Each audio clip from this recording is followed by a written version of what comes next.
2 এবং 3 মাধ্যমের প্রতিসরাঙ্ক যথাক্রমে 1.46, 1.65 এবং 1.31। তাহলে পরে এখানে বলা হয়েছে বেগের যদি আমরা মাধ্যমগুলিতে আলোর বেগ যথাক্রমে v1, v2 এবং v3 যদি হয়, তাহলে পরে তাদের মধ্যে নিম্নলিখিত সম্পর্কগুলির মধ্যে কোনটি সঠিক সম্পর্ক হবে সেটা বের করতে হবে। তো দেখো, একটা জিনিস মনে রাখতে হবে যে প্রতিসরাঙ্কের সাথে আলোর বেগের কি সম্পর্ক? ব্যস্ত সম্পর্ক। মানে যেই মাধ্যমের প্রতিসরাঙ্ক যত বেশি হবে সেই মাধ্যমের কিন্তু বেগ তত কম হবে, এবং যেই মাধ্যমের প্রতিসরাঙ্ক যত বেশি হবে সেই মাধ্যমের কিন্তু তোমার ঘনত্ব তত বেশি হবে। অর্থাৎ ঘনত্ব বেশি হলে প্রতিসরাঙ্ক বেশি, এবং ঘনত্ব কম হলে বেগ কি হবে? কম হবে। মানে আমি বারবারই একটা এক্সাম্পল মনে রাখবে যে একটা জনবহুল রাস্তায় তাহলে কি হবে? সেখানে তুমি জোরে দৌড়াতে পারছো না, তাহলে ওখানে ঘন মানে বেশি ডেন্সিটি, সেখানে তুমি জোরে দৌড়াতে পারছো না।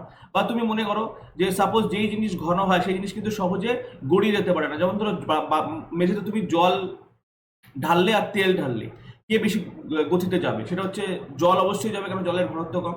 তাহলে কোনো মাধ্যম যদি ঘন হয় তাহলে সেই মাধ্যমের মধ্যে দিয়ে আলো সহজে যেতে পারবে না।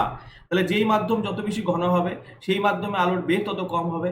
যেই মাধ্যম পাতলা হবে সেই মাধ্যমে আলোর বেগ কি হবে? বেশি হবে।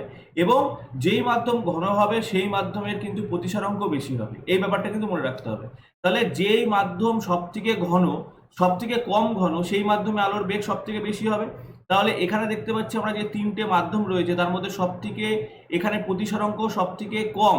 তাহলে এখান থেকে আমরা বুঝে নেব কি এই মাধ্যমে আলোর বেগ কি সব থেকে বেশি হবে। তাহলে এই মাধ্যমে আলোর বেগ কি? v3। তাহলে এখানে আমরা প্রথমে লিখবো কি? v3। v3 কার থেকে বেশি? তারপরে চলে আসো, দেখো এইখানে এই মাধ্যম এর থেকে একটু বেশি, মানে v3 থেকে একটু বেশি প্রতিসরাঙ্ক এখানে এই মাধ্যমে রয়েছে। তাহলে এরপরে কি হবে? v1 আসবে, তারপরে কি আসবে? তারপরে আসবে কিন্তু v2। তাহলে এই সিকোয়েন্স যদি আমরা দেখি তাহলে v3 greater than v1 greater than v2।